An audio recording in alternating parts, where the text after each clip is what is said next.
নমস্কার, আমি সুরীশ স্যার। সকলকে স্বাগত জানাই আমার YouTube channel math tricks by Surish sir. তো আজ আমরা পার্সেন্টেজের 5th ক্লাসটা করব এবং আপাতত এটাই হচ্ছে পার্সেন্টেজের লাস্ট ক্লাস। এবার দেখো, অঙ্কের তো কোনো শেষ হয় না। আমি যে চ্যাপ্টারগুলো পড়াচ্ছি, যে কটা ক্লাস আমি করিয়েছি, তার মধ্যে ম্যাক্সিমাম যত ধরনের প্যাটার্নের অঙ্ক হতে পারে আমি মোটামুটি করিয়েছি। এবার এইগুলো দেখার পর যে কোনো বই থেকে বা যে কোনো জায়গা থেকে যদি প্র্যাকটিস করো, আশা করি ম্যাক্সিমাম অঙ্কই তোমরা পারবে করতে। ঠিক আছে? তো অঙ্ক কখনো এইভাবে করে শেষ করা যায় না। আমি যতটা পারবো আশা করছি তোমাদের হেল্প হবে। আর আজকে যে ম্যাথগুলো করাবো, বিশেষত এগুলো মেন্স লেভেলের ম্যাথ, একটু টাফ ম্যাথ। তো আশা করি সামনে যে ডাব্লিউবিসিএস মেন্স এক্সাম আসতে চলেছে, সেখানে আশা করি যারা অ্যাসপিরেন্ট আছে তাদের সুবিধা হবে। ঠিক আছে? তো শুরু করছি আমরা পার্সেন্টেজের 5th ক্লাস।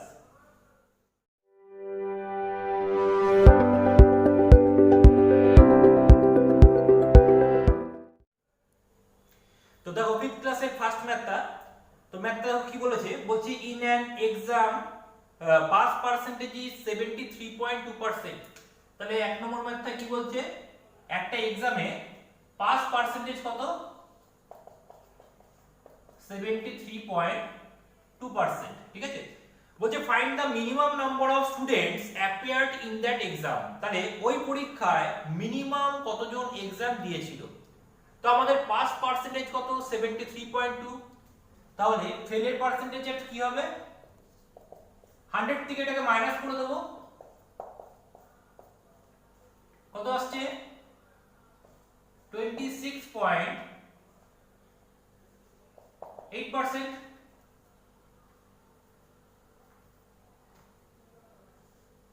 আচ্ছা, তাহলে দেখো পাস করেছে হচ্ছে 73.2%, ফেল করেছে কত, 26.8%। ঠিক আছে?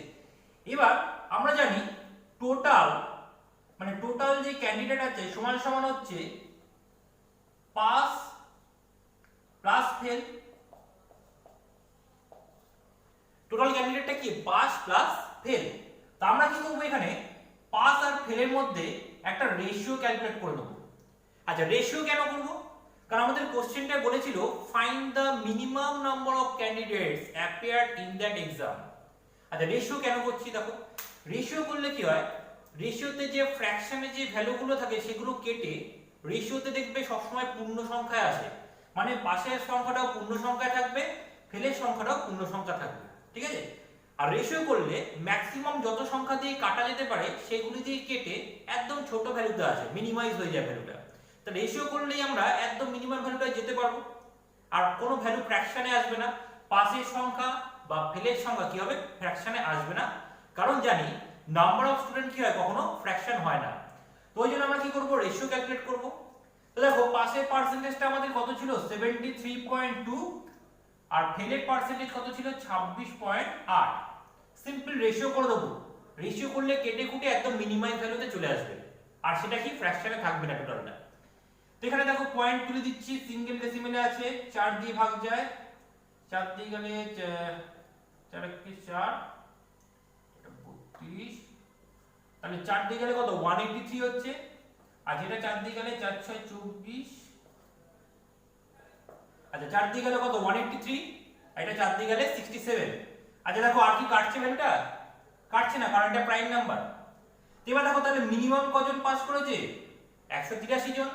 মিনিমাম কজন ফেল করেছে, 67 জন। এইভাবে রেশিও কেন করলাম, কারণ রেশিও করলে আমাদের কখনো ভ্যালুটা ফ্র্যাকশনে থাকবে না, পূর্ণ সংখ্যায় থাকবে। আচ্ছা, মিনিমাম 183 জন পাস করলো, মিনিমাম 67 জন কি করলো, ফেল করলো।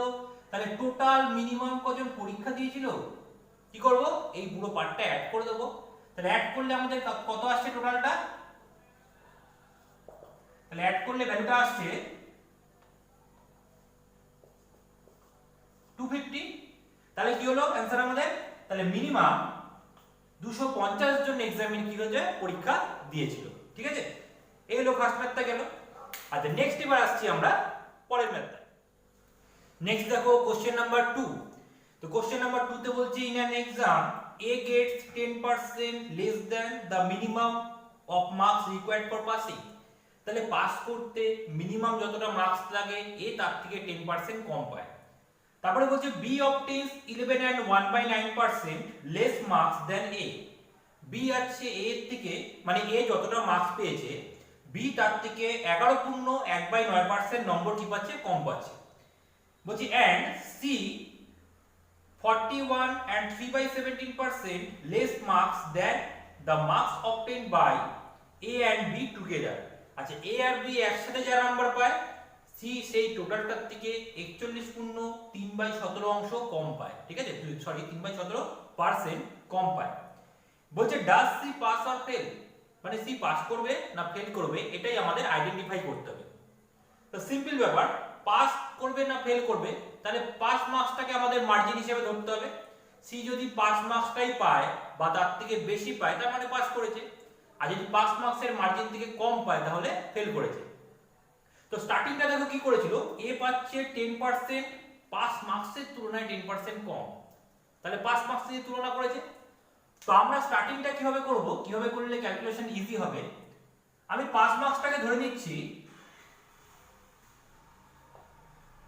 পাস মার্কসটাকে ধরে নিলাম আমরা 100, ঠিক আছে। বলছি A gets 10% less than pass marks, A pass মার্কসের থেকে 10% কম পায়, তাহলে পাস মার্কস যদি 100 হয় তার 10% কম পেল, মানে 10 কম পেল 100 এ, তাহলে এ কত পেল আমাদের, এ পেল হচ্ছে 90 মার্কস, ঠিক আছে, অ্যাকর্ডিং টু পাস মার্কস। আচ্ছা এবারে বলছে B obtains 11 and 1/9% less than A। আচ্ছা বি কত পাচ্ছে, এর তুলনায় মানে এর যা মার্কস আছে তার তুলনায় 11.1/9% কম।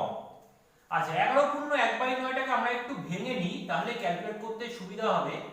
এটা ভাঙলে কত আসছে আমাদের, 100/9 হয় ক্যালকুলেট করলে, আর পার্সেন্টেজ ছিল 100, মানে কত 1/9। তাহলে এ 11.1/9 অংশ বি কম পাচ্ছে, সরি 11.1/9% কম পাচ্ছে, তাহলে 11.1/9% সমান সমান কত অংশ, 1/9 অংশ। তার মানে বি এর তুলনায় 1/9 অংশ কম পায়, মানে 9 ভাগের মধ্যে 1 ভাগ কম পায়। তো 9 ভাগের মধ্যে যদি 1 ভাগ কম পায় তাহলে কত ভাগ পায়, 9 ভাগের মধ্যে 1 ভাগ কমে গেল, তাহলে ক ভাগ পেল, 9 ভাগের 8 ভাগ পেল। তাহলে বি হচ্ছে এ যা মার্কস পেয়েছে তার 9 ভাগের 8 ভাগ পায়, তাহলে বি কত পায় এখান থেকে আমরা ক্যালকুলেট করে দেব, 8/9 ক্যালকুলেট করলে কত আসছে 80, তাহলে বি পাচ্ছে কত 80 মার্কস। আচ্ছা নেক্সট পরের পার্টটায় আসছি, পরের পার্টটা বলছে সি গেটস কত 41 and 3/17% less than the marks obtained by A and B together। আচ্ছা সি কত পাচ্ছে, এ আর বি দুজনে মিলে যত পায় তার তুলনায় 41.3/17% কম, তাই তো। তাহলে এ আর বি দুজনে মিলে কত পায়, অ্যাড করে দিচ্ছি, 80 আর 90 অ্যাড করলে কত আসছে আমাদের 170, তাহলে এ আর বি এর টোটাল মার্কস কত 170। আচ্ছা সি কি, এর তুলনায় 41.3/17% কম, ওটাকেও ভাঙবো, এটা একটু মুছে দিই। দেখো বলছে সি পেয়েছে 41.3/17% কম। আচ্ছা এটা ক্যালকুলেট করছি, 17 × 17 × 3 20, হাতে কত 2 4 17 68 আর 70, মানে 700/17 হয়, আর পার্সেন্টেজ তুললে 100, তাহলে কত আসছে 7/17, তাই তো। তাহলে সি হচ্ছে দুজনের তুলনায় 7/17 অংশ কম পায়, তার মানে 17 ভাগের মধ্যে 7 ভাগ কম পায়। তো 17 ভাগের যদি 7 ভাগ কম পায় তাহলে ক ভাগ পাবে, 17 - 7 করলে কত 10 ভাগ, তাহলে সি পাচ্ছে দুজনের তুলনায় 17 ভাগের 10 ভাগ, ঠিক আছে। তো এখানে আমরা জাস্ট গুণ করে দিলাম, তাহলে ক্যালকুলেট করলে দেখো কত আসছে 100 আসছে।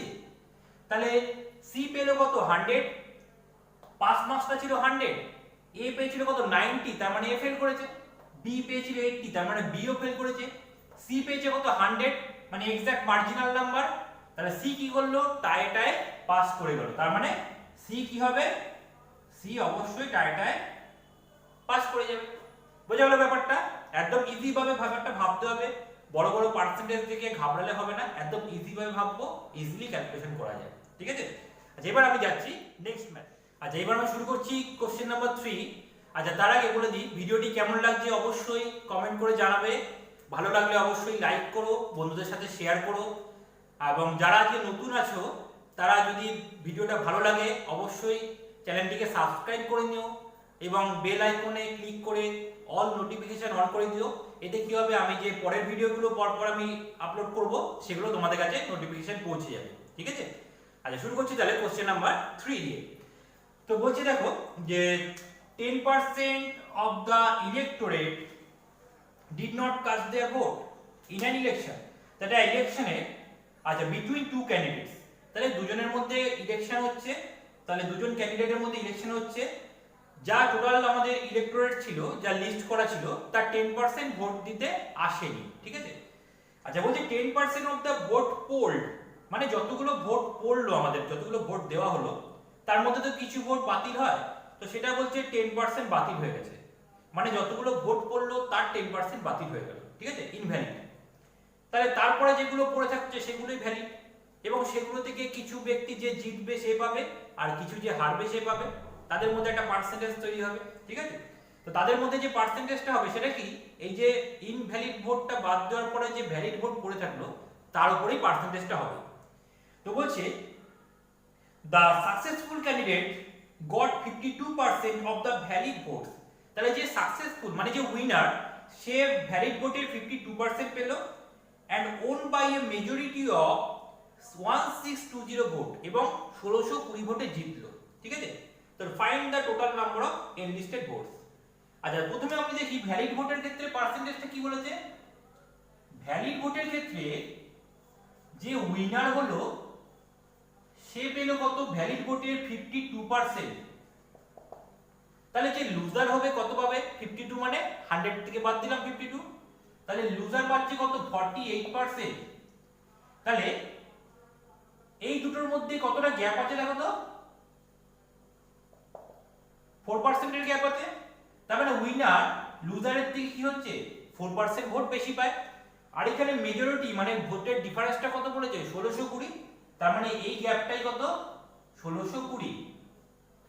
তার মানে ভ্যালিড ভোটের 4% এর ভ্যালু কত, 1620। এবার আমরা আসছি, আমাদের কোশ্চেনটা কি চেয়েছিল, find the total number of enlisted voters. চেয়েছে হচ্ছে লিস্টে কতজনের নাম আছে, একদম প্রথমে যেটা ছিল।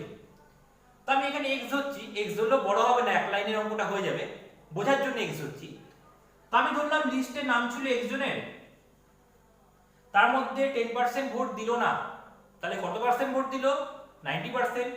তাহলে x তে 90% ভোট দিল, মানে x ইনটু 90/100 এতজন ভোট দিয়েছে। তার মধ্যে আবার যে কজন ভোট দিয়েছে 10% কি রিজেক্ট হয়ে গেল, তাহলে পড়ে থাকলো কত, 90%। তাহলে ভ্যালিড ভোট কত, এই টোটালটা 90%। এটা হচ্ছে ভ্যালিড ভোট। আচ্ছা এখানে আমরা আগেই ক্যালকুলেশন করে নিয়েছি, ভ্যালিড ভোটের 4% কত, 1620। তাহলে এটা হচ্ছে আমাদের ভ্যালিড ভোট, তার 4% সমান সমান কত, 1620 ভোট। ঠিক আছে, তাহলে x এর ভ্যালু এখান থেকে ক্যালকুলেট করলেই आंसर পেয়ে যাব। ক্যালকুলেট করে নিচ্ছি, 100 কেটে গেল, 9 9 81, 81 দিয়ে কাটলে 20, 4 দিয়ে গেলে 5। আচ্ছা তাহলে আসছে x নিচে কত, 10000 ইনটু 5 মানে 50000। তাহলে টোটাল নাম্বার অফ ভোট মানে এনলিস্টেড যেটা লিস্টে ছিল কতগুলো হচ্ছে, টোটাল 50000। তাহলে 50000 লোকের নাম নথিভুক্ত করা ছিল। ঠিক আছে, বোঝা গেল ব্যাপারটা। আচ্ছা এবার তাহলে আমরা নেক্সট কোশ্চেনে যাচ্ছি। আচ্ছা নেক্সট দেখো কোশ্চেন নাম্বার 4 কি বলেছে, বলছে solution of salt and water contains 15% salt by weight. মানে সলিউশন মানে তো দ্রবণ, দ্রবণ তো আমাদের লিটারে মাপতে পারি, অনেক সময় ওজনেও মাপা হয়। ধরো দেখবে তেল মাপতে গেলে অনেকে লিটারে কুপি করে তেল দেয়, অনেকে কি করে দাঁড়িপাল্লার মধ্যে বসিয়ে ওজন করে। তো অনেকে ওয়েট অনুযায়ী মাপে, অনেকে ভলিউমে মাপে। ঠিক আছে, তো এখানে ওয়েট অনুযায়ী আমাদের কনসেপ্টটা দিয়েছে ম্যাথে। বলছে solution of salt and water contains 15% salt by weight, মানে ওজন অনুযায়ী কত, 15% সল্ট আছে সলিউশনের মধ্যে, মানে লবণ আছে, বাকিটা তাহলে ওয়াটার আছে। From it 30 kg evaporated and the solution now contains 20% salt। এবার সেখান থেকে 30 কেজি ভেপোরেটেড হয়ে গেল, মানে বাষ্পীভূত হয়ে গেল। তারপরে যে সলিউশনটা পড়ে থাকলো সেখানে কত পার্সেন্ট সল্ট আছে, 20% সল্ট আছে। বলছে find the original quantity of the solution. আচ্ছা, তাহলে অরিজিনাল কোয়ান্টিটিটা কত? এবার আমাদের দেখো দু রকম ভাবে অঙ্কটা আমি করাবো, রেশিও দিয়ে কম্পেয়ার করে করা যেতে পারে, আবার এক্স ধরে ইকুয়েশন অনুযায়ী এক লাইনেও নামানো যেতে পারে ব্যাপারটা। রেশিও দিয়ে করলে কি হবে, মেন্টালি করা যাবে, আর এক্স ধরে করলে তোমাকে একটা দুটো লাইন লিখতে হবে, ঠিক আছে? তাই প্রথমে এক্স ধরে করাই কনসেপ্টটা বোঝানোর জন্য। বলছি একটা সলিউশনের মধ্যে লবণ এবং জল মেশানো আছে, সেখান থেকে আমাদের কিছুটা লবণ ভেপোরেট হয়ে গেল। তো প্রথমে আমাদের 15% সল্ট ছিল, তারপরে সল্টটা কত হয়ে গেল, পরে চেঞ্জ হওয়ার পরে বলছে 20% সল্ট হয়ে গেল, ঠিক আছে? তাহলে প্রথমে যদি 15% সল্ট থাকে, তাহলে ওয়াটার কত ছিল আমাদের 85%, 100 দিয়ে মাইনাস করলাম, আর পরে যদি 20% সল্ট থাকে, তাহলে ওয়াটার কত আছে আমাদের 80%। এই হলো ব্যাপার, ঠিক আছে? এবার আমাদের বলছে কিছুটা ভেপোরেটেড হয়ে গেল। আচ্ছা, বাষ্পীভূত কোনটা হবে আমাদের? জলটা বাষ্পীভূত হবে অবশ্যই। লবণটা কি কখনো বাষ্পীভূত হবে? কারণ আমরা একটা লবণের দ্রবণ বা চিনির দ্রবণ আমরা যত ফোটাই দেখবে কনসেন্ট্রেশনটা বাড়ে। চিনির দ্রবণ তুমি যত ফোটাবে মিষ্টিটা বেশি হবে, ঘন হবে দ্রবণটা। কারণ কি, জলের পরিমাণটা কমে যাচ্ছে, জলটা বাষ্পীভূত হয়ে যাচ্ছে, কিন্তু সলিড যে চিনির পরিমাণ, যে টোটাল যে কত কেজি চিনি ছিল সেই পরিমাণটা কিন্তু চেঞ্জ হবে না। এখানেও তাই, লবণের পার্সেন্টেজটা চেঞ্জ হচ্ছে, কারণ কি টোটাল সলিউশনটা কমে গেছে, কিছুটা জল চলে গেছে, মানে কি টোটাল সলিউশনের পরিমাণটা কমে গেল, তার রেসপেক্টে পার্সেন্টেজ করছি। আগে অন্য সলিউশনের উপরে পার্সেন্টেজ করছিলাম, তাই পার্সেন্টেজটা চেঞ্জ হচ্ছে, কিন্তু লবণের কোয়ান্টিটি মানে পরিমাণটা কিন্তু চেঞ্জ হবে না। লবণের পরিমাণটা এখানে ফিক্সড। তাহলে আমাদের প্রথমে কতটা সলিউশন ছিল আমরা কিন্তু জানি না, আমরা ধরলাম প্রথমে আমাদের সলিউশন ছিল x কেজি, তার মধ্যে আমাদের 15% সল্ট ছিল, তাহলে x ইনটু 15%, x এর 15% কত কেজি হয় সেটা পাবো। এবার আমাদের বলছে সলিউশন থেকে 30 কেজি বাষ্পীভূত হয়ে গেল, তাহলে x কেজি থেকে 30 কেজি চলে গেল, পড়ে থাকলো কত x মাইনাস 30 কেজি।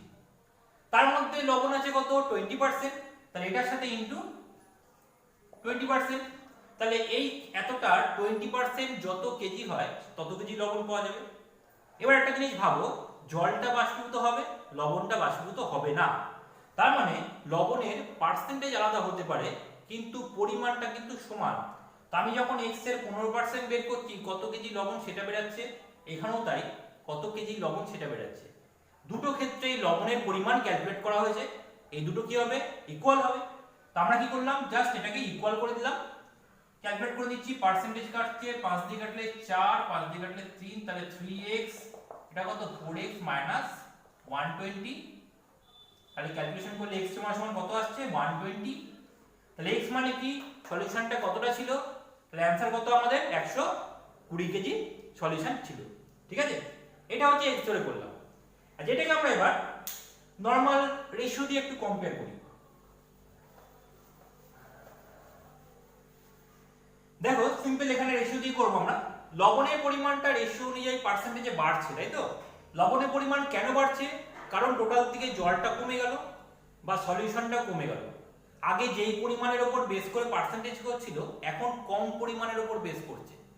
মানে সলিউশন যখন কমে যাচ্ছে, সলিউশন থেকে জলটা কমে যাচ্ছে, জলটা যেই রেশিওতে কমছে টোটাল সলিউশনটা সেই রেশিওতে কমছে, আর লবণটা কি হচ্ছে তার উল্টো রেশিওতে চেঞ্জ হচ্ছে। যত জল কমবে লবণের পার্সেন্টেজ বাড়বে, জল বাড়লে যত জল ঢালবো লবণের পার্সেন্টেজ কমে যাবে, মানে উল্টো রিলেশন। তাহলে সল্টের রেশিওটা কত আসছে আমাদের, সল্টের রেশিও কত 15:20 করলাম, তাহলে কত 3:4। তাহলে সলিউশনের রেশিও কি হবে, উল্টো হবে 4:3, কারণ ইনভার্স। সলিউশন কমলে লবণের পার্সেন্টেজ বাড়বে, সলিউশন বাড়লে লবণের পার্সেন্টেজ কমবে, কারণ খালি জলটা ভেপোরেট হয়। আচ্ছা, আগে ধরো সলিউশন ছিল কত 4 অংশ, এখন হয়ে গেছে কত 3 অংশ, তাহলে সলিউশন কমে গেছে কত 1 অংশ, আর ওখানে বলছে কত 30 কেজি বাষ্পীভূত হয়েছে, তাহলে 1 অংশ বাষ্পীভূত হয়েছে ধরতে পারি। তাহলে 1 অংশ মানে কত 30 কেজি, আগে ছিল কত 4 অংশ, 3 4 এ 12, 120 কেজি, কমে যাওয়ার পর কত থাকলো তাহলে 3 3 9, মানে 90 কেজি। মানে আগে সলিউশনটা ছিল 120 কেজি, 30 কেজি বাষ্পীভূত হয়ে গেল, পড়ে থাকলো কত 90 কেজি। তাহলে আমরা এইভাবে কিন্তু ম্যাথটা মেন্টালি সলভ করতে পারি, উল্টো রেশিও দিয়ে কম্পেয়ার করে দেবো, ঠিক আছে? আর এক্স ধরেও করা যেতে পারে। তো আমার মনে হয় এটাই সুবিধা হবে, এটা করলে কি হবে, খাতায় কিছু লিখতে হবে না, মেন্টালি দেখে বলে দিতে পারবে। আচ্ছা, বোঝা গেল ব্যাপারটা? তাহলে নেক্সট কোশ্চেনে যাই এবার। তো নেক্সট দেখো কোশ্চেন নাম্বার 5 বলছে যে in a recent survey 25% houses contain 2 or more people. তাহলে রিসেন্ট একটা সার্ভেতে দেখা যাচ্ছে 25% হাউসে কি আছে, 2 বা তার বেশি লোক আছে। তাহলে আমি ধরলাম টোটাল হাউসটা হচ্ছে 100%, তার মধ্যে 25% মানে ধরো 25, এর মধ্যে কি আছে 2 অর মোর পিপল, মানে নাম্বার অফ পিপলটা কি হবে 2 অর মোর, তাই তো? আচ্ছা 2 অর মোর মানে তাহলে নাম্বার অফ পিপল কি হতে পারে, 2 জন হতে পারে, 3 জন হতে পারে, 4 জন হতে পারে, আপ টু ইনফিনিটি, মানে যতজন ফ্যামিলি মেম্বার থাকবে, মানে 2 জন থাকবে বা তার বেশি থাকবে এই 25%। তাহলে বাকি পড়ে থাকলো কত, 75%, ঠিক আছে? তো আমাদের কোশ্চেনে বলেছে from these houses containing only 1%। আচ্ছা ব্যাপারটা বোঝো, বলছে 25% হাউসে 2 জন বা তার বেশি লোক আছে। তো 2 জন বা তার বেশি লোকগুলো 25% এর মধ্যে চলে গেল, তাহলে 2 জনের থেকে কম হবে, মানে একজন লোক যে ফ্যামিলিতে থাকবে সেটা কার মধ্যে পড়ছে, 75% এর মধ্যে। তার মানে 25% এ 2 জন থাকতে পারে, 3 জন থাকতে পারে, আপ টু ইনফিনিটি।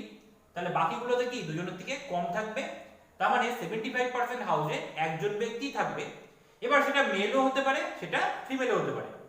এবার কোশ্চেনে বলেছে 20% were having only a male. আচ্ছা কি বলেছিল, from those houses containing only 1%, 20% were having only a male।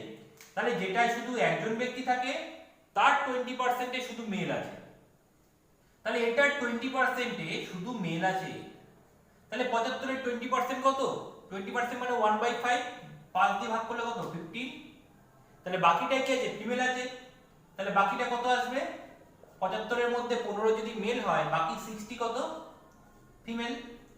তাহলে ব্যাপারটা কি দাঁড়ালো, টোটাল হাউসে 25% এ 2 জন বা তার বেশি আছে, টোটাল হাউসে 75% এ একজন আছে, টোটাল হাউসের 15% এ মানে এই একজন যে ঘরগুলো আছে তার 20% এ মেল, কিন্তু টোটালের রেসপেক্টে কত পার্সেন্ট, টোটালের রেসপেক্টে 15% এ শুধু মেল আছে একজন, আর টোটালের রেসপেক্টে তাহলে 60% এ কি ফিমেল আছে শুধু একজন, আর কোনো মেল নেই।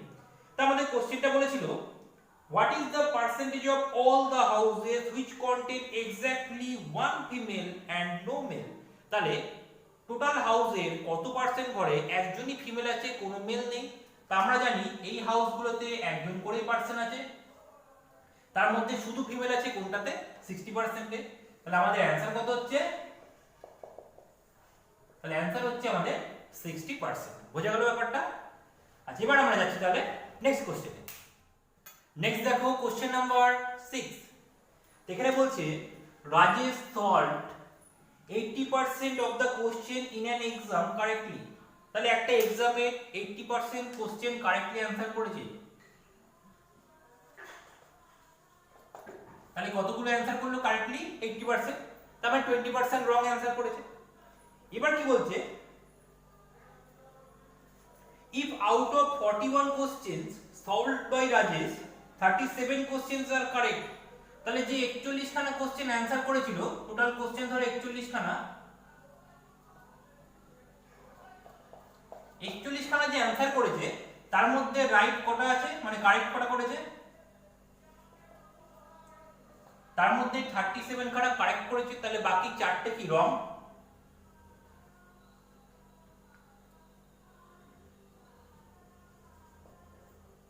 তাই তো, ভেঙে নিচ্ছি ব্যাপারটা জাস্ট বোঝার জন্য। তাহলে 41 খানা যে অ্যানসার করলো তার মধ্যে 36 খানা ঠিক, 4 খানা ভুল। আর কি বলছে, বলছে and of the remaining questions, মানে 41 খানা কোশ্চেন অ্যানসার করার পরে যে অবশিষ্ট কোশ্চেন গুলো থাকে, বলছে of the remaining question out of each 8 question 5 question have been solved by Rajesh correctly। তার মানে রিমেইনিং যতগুলো কোশ্চেনই থাকবে, কটা কোশ্চেন রিমেইনিং আছে আমরা জানি না, কারণ টোটাল নাম্বার অফ কোশ্চেন দেওয়া নেই। রিমেইনিং যতগুলো কোশ্চেন থাকবে প্রত্যেক 8টা কোশ্চেনে 5টা ঠিক, মানে যদি 8টা কোশ্চেন পড়ে থাকে 5খানা ঠিক হবে রিমেনিং, আর 3খানা কি হবে ভুল হবে। তাহলে যদি তার ডবল থাকে, 8এর ডবল 16টা কোশ্চেন থাকে, তাহলে 5এর ডবল 10খানা ঠিক হবে, বাকিগুলো ভুল হবে। এইভাবে ব্যাপারটা ভাবতে হবে।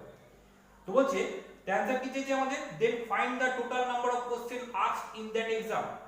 দেখো অনেক বড় অঙ্ক, ইকুয়েশন দিয়ে করলে বড় হয়ে যাবে। তো আমরা কি করব, দেখো রিমেনিং যে পার্টটা, প্রত্যেক 8টা কোশ্চেনে 5টা ঠিক, তাই তো? তা আমাদের রিমেনিং পার্টটা কিভাবে বের করব, অপশন ধরে করতে পারি অথবা এক্স ধরেও করা যায়। তো প্রথমে আমরা এক্স ধরে করে দেখি। তো এক্স ধরে করলে দেখো আমরা কারেক্ট কোশ্চেনটা বের করতে পারি অথবা রং কোশ্চেনটা বের করতে পারি। তো রিমেনিং এর বেসিসে যদি আমরা ক্যালকুলেট করি, রিমেনিং যদি 8খানা কোশ্চেন থাকে 5টা ঠিক হবে, 3টে কি হবে ভুল হবে, তাই তো? তো আমি যদি রং পার্টটা দিয়ে করি তাহলে আমাদের চেক করতে নিশ্চয়ই সুবিধা হবে, দেখে বোঝা যাচ্ছে ভ্যালুটা, তাই তো? তো আমরা কি করব, দেখো রং পার্টটা দিয়ে ক্যালকুলেট করছি, তাহলে টোটাল নাম্বার অফ কোশ্চেন আমাদের ধরো ছিল x খানা, প্রথমে x ধরে করি, তারপরে আমরা একবারে অপশন ধরে ইজিলি হয়ে যাবে। তো টোটাল নাম্বার অফ কোশ্চেন ধরো ছিল আমাদের x খানা, তাহলে x খানার মধ্যে রং কটা কোশ্চেন করেছি আমরা, কত পার্সেন্ট? 80% যদি রাইট করা হয়, রং কত 20%, তাহলে x এর 20% রং, মানে 20/100 করে দিলাম। আচ্ছা এবার টোটাল রংটা এই পার্ট কোশ্চেনের রেসপেক্টে করব। আচ্ছা দেখো আমাদের টোটাল 41 খানার মধ্যে রং কটা ছিল, 4টে রং কোশ্চেন লিখলাম 4 প্লাস। আচ্ছা এবার টোটাল কোশ্চেন আমাদের x খানা, তার মধ্যে অলরেডি 41 খানা অ্যানসার করা হয়ে গেছে, তাহলে রিমেনিং কত, x 41। আচ্ছা রিমেনিং এর দেখো প্রত্যেক 8টায় 5খানা ঠিক, কিন্তু আমরা করছি কার বেসিসে, রঙের বেসিসে, তাহলে প্রত্যেক 8টায় 3খানা ভুল, তাহলে রিমেনিং এর 3/8 ভুল। আচ্ছা এবার একটু ক্যালকুলেট করে নিই, তাহলে x/5 এখানে আসছে তোমার 8, 4 টা 32, এটা হচ্ছে 3x মাইনাস 3 একটা 3 3 4 12, এটা আসলো। আচ্ছা তাহলে 8x, আচ্ছা 32 আর এদিকে 123 বাদ দিলে কত আসছে, আচ্ছা এখানে আমাদের আসছে তাহলে 8x, আচ্ছা এখানে তো 5 দিয়ে গুণ করে দিচ্ছি। আচ্ছা একটু বিয়োগটা করে নিই, এটা আসছে আমাদের 5 ইনটু কত 3x, এটা ক্যালকুলেট করলে আসছে 3 থেকে 2 গেলে 1 মাইনাস 91, তাই তো? তার মানে 8x 15x মাইনাস 5 থেকে 5 5 9 45, তাহলে ক্যালকুলেট করলে কত 7x ইকুয়ালস টু 455, 7 দিয়ে ভাগ করলে কত 6 7 42 3, তাহলে হচ্ছে তোমার 35, 5 7 35, তাহলে x এর ভ্যালু কত আসছে আমাদের 65। তার মানে টোটাল নাম্বার অফ কোশ্চেন কত ছিল 65, ঠিক আছে? এটা তো অনেক লেন্থি হয়ে গেল ব্যাপারটা। আচ্ছা এটাকে আমরা একটু ইজিলি ক্যালকুলেট করব, কি হবে দেখো, সিম্পল ব্যাপার।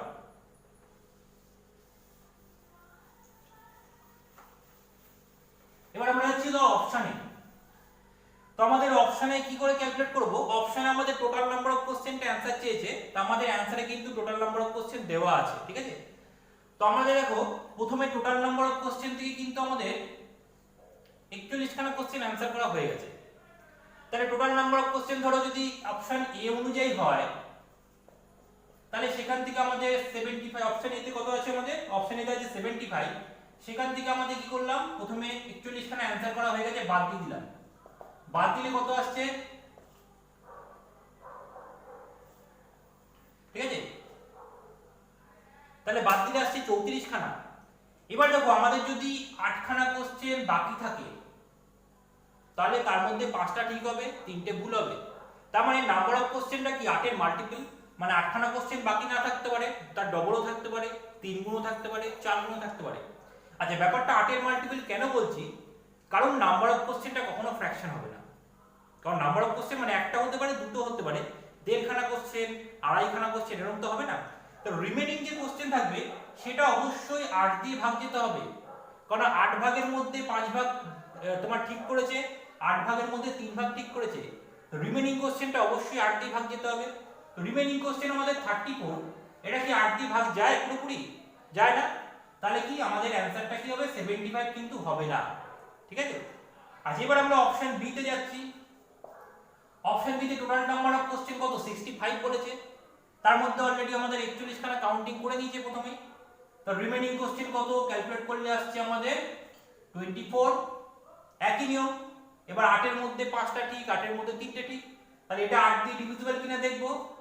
তাহলে 24 কে 8 দিয়ে ভাগ করলে কত আসছে 3 আসছে, তার মানে 8 দিয়ে ডিভিজিবল। ঠিক আছে, তার মানে আমাদের অ্যানসার কত হচ্ছে টোটাল নাম্বার অফ কোশ্চেন 65। বোঝা গেল? তাহলে এই ধরনের অঙ্ক কি হয় এক্স ধরে করলে বড় হয়ে যায়, কিছু কিছু জিনিসে আমাদের অপশন টেস্ট করলে ক্যালকুলেশনটা অনেক ইজি হয়। ঠিক আছে, তো এবার আমরা যাচ্ছি তাহলে নেক্সট কোশ্চেনে। তো নেক্সট দেখো কোশ্চেন নাম্বার 7। এখানে বলছে out of 5 questions in a question paper 1/20 of the student answer all the question. মানে একটা কোশ্চেন পেপারে 5টা কোশ্চেনই আছে, এবার 5টা কোশ্চেন আসলে অ্যানসার গুলো কিভাবে হতে পারে, কেউ কোনো স্টুডেন্ট 5টাই অ্যানসার করতে পারে, কেউ 4টে করতে পারে, 3টে করতে পারে, 2টো, 1টা, অথবা কোনো স্টুডেন্ট কোনোটাই নাও করতে পারে। ঠিক আছে, তো এবার আমাদের বলছে 5টা কোশ্চেনে পরীক্ষা হচ্ছে, এবার বলছে 1/20 of the student answer all the question. আচ্ছা, টোটাল স্টুডেন্টটা কত জানি না, তাহলে আমাদের টোটাল স্টুডেন্টটা হচ্ছে ধরে নিলাম 100%। আচ্ছা, number of questions answer,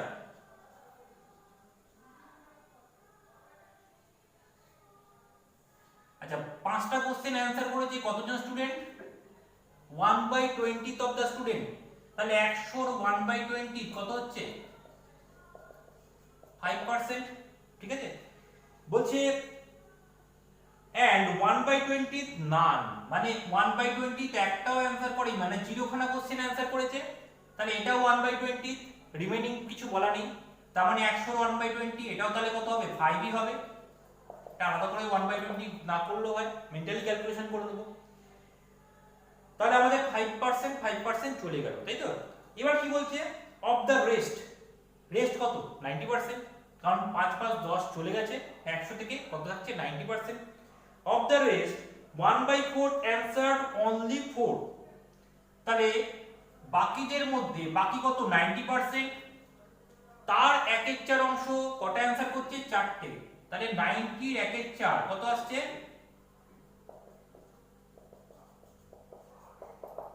22.5%।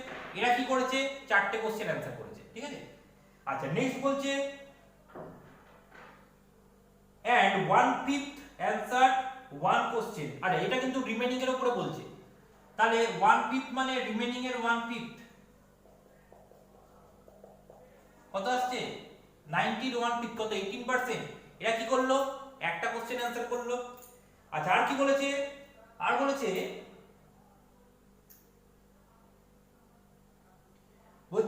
if 24.5% of the total number of students answered only 3 questions, total number of students এর 24.5% কি করলো 3টে কোশ্চেন অ্যানসার করলো। ঠিক আছে, তাহলে বলছে বাকি কত থাকছে, দেখো 5টা কোশ্চেন, তাহলে একটা হতে পারে 5টা, 4টে, 3টে, 0 খানা, তাহলে কেউ স্টুডেন্ট আছে যারা দুটো কোশ্চেন অ্যানসার করেছে, তাহলে বাকি পড়ে থাকছে কটা যারা দুটো কোশ্চেন অ্যানসার করেছে সেই নাম্বারটা। এবার এখানে বলে দিয়েছে, বলছে and 200 answered only 2, তার মানে 200 জন ব্যক্তি দুটো কোশ্চেন অ্যানসার করেছে। এতক্ষণ যেগুলো করলাম সব পার্সেন্টেজ ছিল, এটা কিন্তু পার্সেন্টেজ না, নাম্বারটা দেওয়া আছে, তাই তো? তো আমাদের বলছে what was the total number of student, তো আমরা প্রথমে দেখে নিই কত পার্সেন্ট টোটাল কাউন্ট হয়েছে, মানে এগুলো সব অ্যাড করে দেবো। তো অ্যাড করলে দেখো কত আসছে 2 2 4 2 1 3 2 5 6 7 77। আচ্ছা এইগুলো দেখো টোটালটা অ্যাড করলে কত আসছে আমাদের, এই টোটালটা অ্যাড করলে দেখো 75 হচ্ছে, তাহলে 75% হচ্ছে এগুলোর মধ্যে পড়লো, তাহলে বাকি থাকছে কত 25%, তাহলে 25% এর ভ্যালু কত 200। আমাদের যে টোটালটা, তাহলে 25% এর ভ্যালু যদি 200 হয়, 100% এর ভ্যালু কত হচ্ছে 4 গুণ হয়ে যাবে, তাহলে 100% এর ভ্যালু আসছে কত 800। তাহলে আমাদের টোটাল নাম্বার অফ স্টুডেন্ট কজন ছিল 800 জন ছিল। বোঝা গেল ব্যাপারটা? তো পার্সেন্টেজ আপাতত এইটুকুই, এরপরে নেক্সট আমি পরের চ্যাপ্টার মানে প্রফিট লস স্টার্ট করব। ভিডিওটা কেমন লাগলো অবশ্যই আমাকে কমেন্ট করে জানিও, আর যদি কিছু কনফিউশন থাকে বা কিছু কোয়ারি থাকে আমাকে অবশ্যই সেটা বলতে পারো, ঠিক আছে? আজকে আপাতত এইটুকুই, ধন্যবাদ।